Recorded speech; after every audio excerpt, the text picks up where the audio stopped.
В комплексном плане работ по улучшению качества подачи электроэнергии жителям Тхорчалского района 8 объектов. На данный момент устанавливаются новые столбы и линии электропередачи в поселке Ацхыда.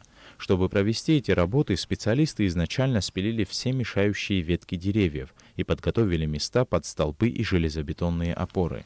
Уже скоро в этом месте будет установлен и новый трансформатор, от которого подключат к сети все близлежащие дома. В данной местности сложный рельеф, и поэтому процесс установки новых опор высоковольтных линий затянулся. После завершения всех работ в этом поселке его жители получат качественное электроснабжение.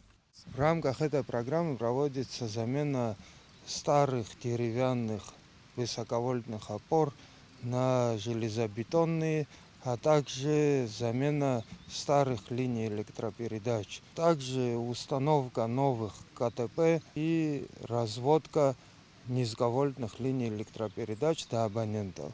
Здесь мы установили около 35 опор, и протяженность высоковольтной линии около 2 километров и низковольтной линии в том же объеме.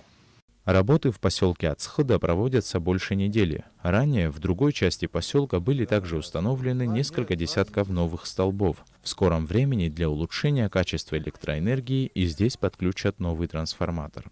В этой местности около 18 абонентов.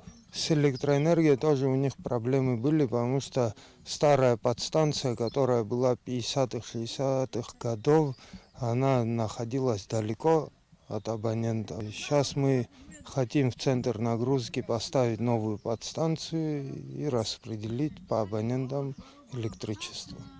В общей сложности в поселке Ацхыда проведена высоковольтная линия протяженностью до 2 километров. Работы по замене столбов и линий электропередачи также будут проходить в селах Агубидия, Акармара, Джантуха, Акварчапан и Речх. После всех восстановительных работ, которые планируется завершить до конца текущего года, более чем 200 домов жителей Тхорчалского района будут обеспечены качественной электроэнергией.